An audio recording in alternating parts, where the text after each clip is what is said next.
I think about 2, 3 years ago, maybe three, maybe four. My memory is hazy nowadays, but we had our backyard, we had a fence, and the main post that was connecting to the gate was really loose and shaky. So we sent an email to the property manager. Luckily, because it's a townhouse, we don't have to take care of those things, and because I don't know how to do those things either. And they sent a guy, and basically they dug a big hole deep enough and wide enough to pour the concrete and to put the 4x4 beam into the ground. So as they pour the concrete into the ground, I told the kids, now, before it dries, let's go out and write our names on it. So we'll scribble our names on it. So I always wanted to do that, but never had the courage to, I guess, vandalize city property or private property. So I was always looking for an opportunity, and the moment was there. So I think kids had to go to school because they're still working on the thing, and I was pretty sure that by the time they get home from school, it will still be soft enough that we can write our names on it. Little did I know that he was using a relatively fast drying concrete. Anyway, we came back, the kids came back, and we wrote on it, but it was too late. So we had to like scratch at it like caveman with a chisel. And it wasn't what I expected. I thought it's gonna be like soft clay where you just kind of imprint and write your name on it, but it just ended up being illegible scratches that just got scratched onto the surface, and it just cemented like that. So today, when you look at it, one, you can't tell what that is. It's supposed to be our initials, but it just really, you can't tell. It just looked like a bad cement job. And now it's permanent and it's dry and it has been cemented into our property. The character that we'll be focusing on today, well, David, but I guess Mephibosheth is that fellow who has scratches and not illegible, but unfortunate things etched into his life, and it has dried and cemented and now is permanent. There's nothing he can do to change it. There's nothing he can do to undo it. Now it's something that he has to live with. And as we say, in English, it's set in stone. His life, his past, his disability is all set into the stone of his life. And we identify with Mephibosheth in this capacity, in this context, because I think you and I have something that is permanently set in stone that we would rather not have there. And we are ashamed to carry it. We're embarrassed to think about it. And it's something that is embarrassing, but yet is not going to go away. To get into the life of Mephibosheth, as he was born prince's son. His father was Jonathan, and Jonathan's father was Saul, the first king of Israel. And Mephibosheth was born into affluence and power. And I guess everyone expected that that's how his life will be. Affluence, influential, and powerful. And everything will be, he will live in the lap of luxury. But unfortunately, as you and I know at this point of the story, his life didn't turn out that way. His grandfather was a king, and his father was crown prince. They both died in the battle. And Nanny, who was taking care of Mephibosheth, knew exactly what that meant, that there's going to be cleansing of the palace. Whoever comes in to take over will literally raise the line and the lineage of Saul's household. So she grabs 5-year-old Mephibosheth and she begins to run. And in that hurry, in that panic, she drops Mephibosheth on his legs, breaking both of them. Or I don't know, maybe both, maybe one of them. And the medical system back then, especially on the run, is not what it is today. This was life and death. You'd rather survive than die with nice legs. So they make the choice and they run. And from that point on, the 5-year-old boy lives as a cripple. And one preacher has pointed out the irony of this story, that the person, the man who is on the run, and the only thing that he needs to do to survive is one thing that he can't do because he's crippled. And that's his life, and that's the way that life has etched into him and dried and cemented. He lived his life in fear all the days of his life. Every day he woke up wondering, who will come to knock on my door and ask who I am so that he can erase me from the seed and the household of Saul. His name actually means out of mouth came shame. And when he looked at his life, from what he remembered, the life in the palace and life on the run, where he is moving all the time, he's not settled, he's not getting the proper nutrients, he's not getting proper love, he's not getting proper education. I don't even know if this guy can read or do his math. Certainly his educational background would be far-fetched, far cry from what he would have received from the palace. And his life was shameful. Physically, mentally, socially, there's nothing in his life that seemed redeemable and good.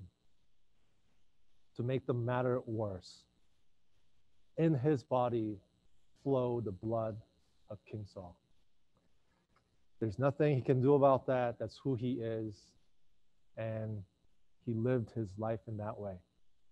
How do you deal with someone whose life has taken, how do you heal someone like Mephibosheth? And for us, of course, we too have something like that in our life.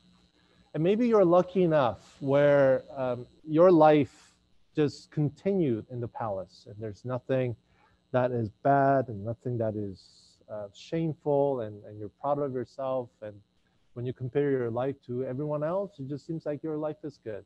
And if that's how you feel, that's great. But there's a part in the Bible where it says the rich, like the rich, whether you're materially rich or emotionally, physically rich, it's hard for you to enter into the kingdom of God because you're already living in a palace. You're already living in a kingdom where that kingdom, you feel like it belongs to you. You did it, you made it, and you're going to be the king in it, or queen, or princess, or prince in it. But this message is for those of you who know that there has been something etched into your life that you can't do anything about, that is shameful. And every day you deal with part of yourself and part of your life, and you wonder, am I good enough? And you feel downtrodden about yourself. Some of us, our shame, it comes from the fact that we come from a broken family, that your family is reconstituted or is broken, or your family wasn't rich enough and you didn't get those nice things in life, and everyone else around you has something nice. I've encountered a lot of youth like that in my days as a youth pastor, where they sleep over at their friend's house and they see what they have. And they see that their mom is nice and dad is present and nice and present. They have it all. And they go back to their home and they don't have that. And yet they go to the same school and they belong in the same neighborhood. But life is starkly different and contrasted. And that is something that has cemented into your life. Some of us, we struggle with education. Whether it's not, you didn't get enough of it, or you got enough of it, you graduated, but not enough in the sense of it doesn't elevate your pride or sense of self-worth, because you see other people who did much better than you. And their resume is longer, and if not longer, it's just more powerful. That their schooling is better, their program is better, they went to a better school, or they graduated on time or faster. And we ask ourselves, and we feel embarrassed, especially in a church where you may not have gone into university on your grade 12th year. And you have a feeling that, oh, maybe I can't because I just kind of blew my high school and I don't know, I feel lost. And everyone in my cohort, everybody in my youth group made it into university. And pretty soon you can't walk into the church. Although no one is saying it, and even no one is thinking it, but you're thinking to yourself, the church is judging me. The church knows that I'm stupid. Everybody is looking at me. They're thinking, oh, that kid is not going to amount to anything else. I go to a church that is filled with lawyers and doctors and people who are doing very well in their career. I don't belong here. I'm ashamed. And what comes out of your mouth is shame. What comes out of your mind is shame.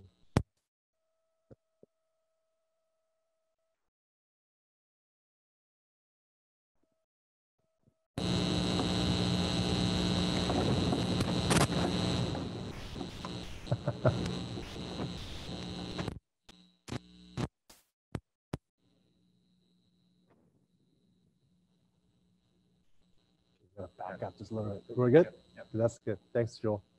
All right. You know, I was on the topic of Mephibosheth and how we feel the same way. And they're just two more things. And you know what? To be honest, they're not just two more things. They're just so many things that we think about ourselves, and we just, what comes out of those thoughts is just shame that I have failed in my marriage. I have failed in my education. And some of you, maybe you broke up and you're dating somebody in the church and you broke up and you feel embarrassed and you wonder what stories will circulate in the church. Well, people think that it's my fault because, you know, the person that I was dating, they have more friends and they have more clout in the church and I can't defend myself. And some of us, it's really, we have history of mental health, whether that's depression or panic attack. And people have seen us when we were in a dark state, when we could not control the intrusive thoughts that were just running into our mind like a train. All of these things, all of the things that we have now and we have done in the past are cemented into our identity. And it makes us it doesn't make us look more beautiful, but it just unreadable scratches that we don't know what to do with. In this story of Mephibosheth, we have story of David, where we have David and what he does with all of those cemented stories of Mephibosheth. And when we understand what David is doing through God, we know that that same grace and healing and power is the good news that is still at work today and is still available to every single one of us who carries these cemented stories of shame that we cannot do anything about.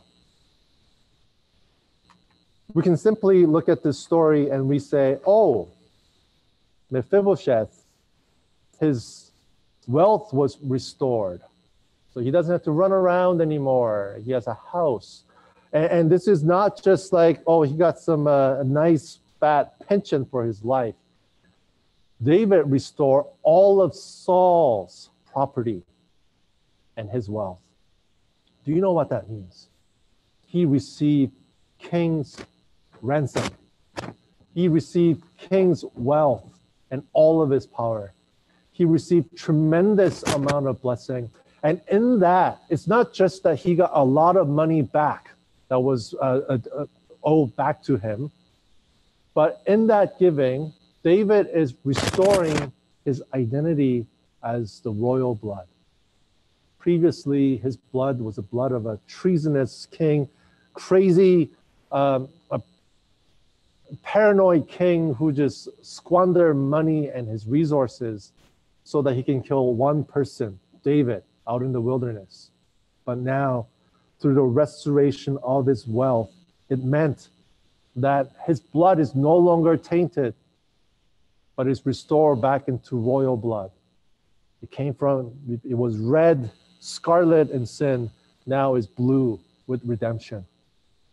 Not only that, David restored his relationship with him, that he commanded that Mephibosheth joins him at every meal at the king's table. That is to say, not only you have the wealth, and not only you are justified, that you are innocent of what others have done on your behalf, and you are powerless against these things, but also you are adopted, that you're going to eat with my sons and my daughters as one of the princes. So not only you are justified, and this is theology at its best, but you are adopted. And in that justification and adoption, you will live to learn what it's like to live as a prince. And brothers and sisters, again, in a theological term, that means sanctification. He is completely forgiven. He is invited into the house as one of his sons. But he is practically learning what it means to be a prince. He is practically learning what all these forks mean. And he's practically learning to let go of his shame and receive love that he never received before. That he can enter practically every single day.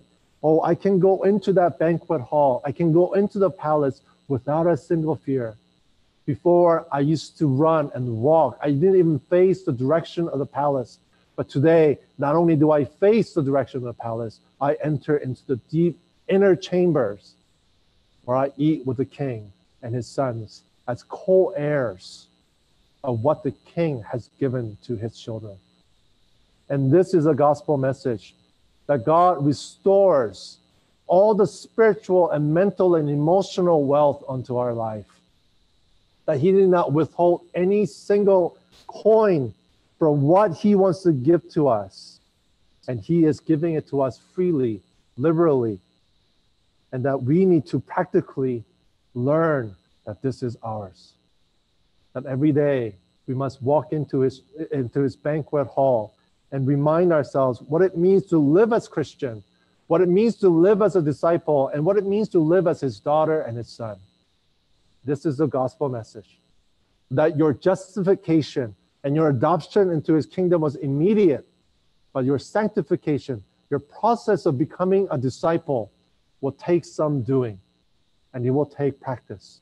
Although even that, sanctification, there's a part of it that is immediate, but there's the other half where we must learn how to be sanctified, how to be cleansed, and how to live and think as the prince of Almighty God. But there is more. There is more to this story than simply Mephibosheth getting his money back and his relationship restored. If you read this text in the context of entire first and second Samuel, there's something that is happening in this text that is greater than what seems to be obvious to us, which is restoration of his wealth and restoration of his relationship. Let me ask you a question. When was David at his greatest? What is his greatest achievement thus far from 1 Samuel unto now? Was it when he did not run away from the wild animals, apex predators, and he defended his helpless sheep? Was it when he took that faith and slayed Goliath without any hesitation, with full faith in God, that he can do this because God has protected him in the past? Or was it when he served Saul despite the fact that his life was threatened? Or was it in the wilderness when Saul came at him with 3,000 elite soldiers, looking at every cave, and there David spared his life twice?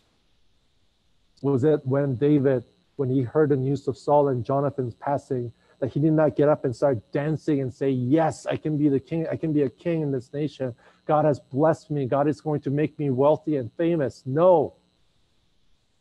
If you read the text carefully, the climax of his greatest achievement is embedded in this short story of Mephibosheth that he has rescued. This is the last greatest accomplishment of David. And from this story on, unfortunately, it's downhill. So what the writers of the Bible is telling us is that this is the apex. This is the summit. This is the highest point of the mountain for David. That it wasn't when he slayed people. It wasn't when he came back victorious and women were singing, Saul has slayed 1,000 and David 10,000. It was when he remembered Mephibosheth and then extended his grace and redeemed him and brought him back into the palace and treated him no differently than his own sons and daughters. That he took, in the words of Mephibosheth, a dead dog and treated him like his own flesh and blood. I know you're getting this already because that's what God has done for us through Christ. That he took us, he loved us while we were still enemies. So says the scripture. He loved us while we were still wayward, not when we fixed, not when we polished our cemented past and made ourselves lovable and we have hidden the mistakes that we have done in the past. He's taken us as we are, as depressed, uneducated, failed, and scratches and cracks, just as we are, and saying, I don't see you as the way you see yourself. I don't see you as the way the church, people in the church might see you or the world might see you. I see you differently, and I'm giving you this new vision for yourself, that you will no longer be ashamed, and you will learn with me not to look at yourself based on your past and failures and scratches. There's just one more thing that this text that teaches us about the gospel message. Not only Mephibosheth, wealth was restored, his relationship with David was restored, and that this is David's greatest achievement, greatest hit of all time in his life, but also that David is forgiving Mephibosheth because the life of Mephibosheth reminded him of himself. Remember that time when Saul, for the first time, brought 3,000 elite soldiers to kill David, and he was relieving himself in a cave, and David spares his life. And David says this to him, who am I? I'm a dead dog. Why does a king concern himself with me? Mephibosheth in this story repeats this very same phrase. Who am I? A dead dog, that you should give your grace unto me. Think about this. Dog was considered unclean in Israel. You don't raise it as a pet. They're wild dogs. And if anything, their propensity to have affinity towards human being, a proximity with people, made them dangerous and pestilence and nuisance to Israel's society. They did not offer any help. They were unclean things. And when they die, if you touch it, you become defiled and you become unclean. There's nothing worse in Israel than a dog. But one thing that's worse than a dog is a dead dog. And that's what David felt, who he was. He was nobody, and he's being chased all the time. And every day he's running, every day he's packing up, and every day he's fearful, and every day he feels ashamed of himself, perhaps. And he saw his life in Mephibosheth's life.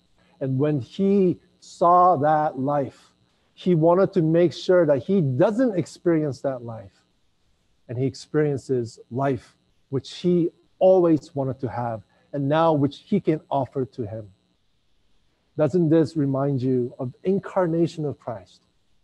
That Christ, that God himself took the flesh of man, flesh of human being, and he experiences all of our temptations, all of our brokenness, all of our rejections.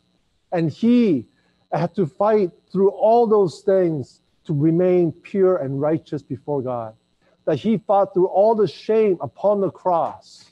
And when we come to him at the foot of the cross and say, we feel naked and ashamed, God does not turn us around and say, scold us and say, you must come back when you're a little bit better. He simply pardons and embraces, justifies and adopts and sanctifies every single one of us who wants to come to him and have nothing to offer to him except for all of our cemented scratches and our shame. And he accepts us just as we are because he sympathizes with us. That God is not just saving us because he's so nice, but he became one of us. And Christ stands at the throne of God and says, you know how hard it is. You know how it was difficult for me. And forgive them, not on the merit of what they have done, but based on the merit that I have. Bring them into the banquet table. Eat with them. Forgive them. Take away their shame. Change and transform their minds so that they don't look at themselves based on the cemented realities of their past. But look at them like the way you look at me, a full-fledged, royal-blooded, sinless, righteous son.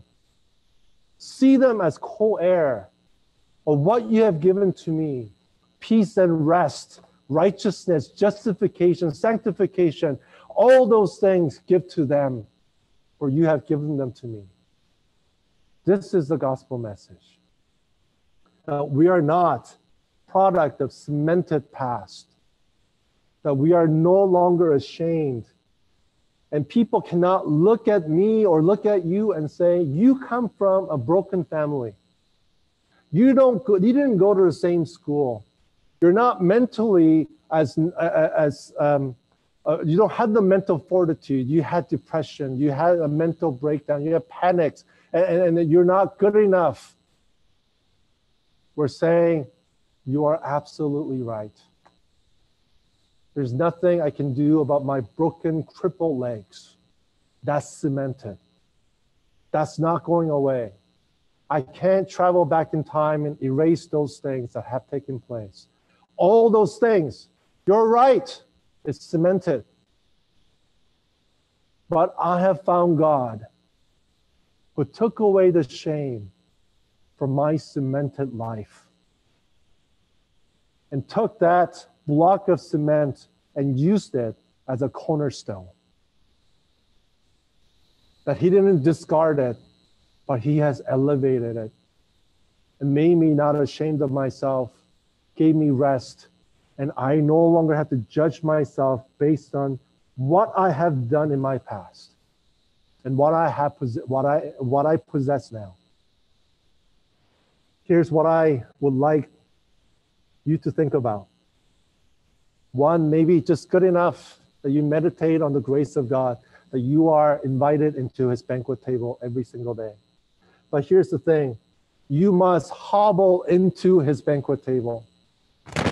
When you see Absalom and Tamar and other princes, good looking and tall and beautiful with their proper legs walking into the banquet hall, and you know that you have to hobble in there, dragging your leg and with your syncopated footsteps,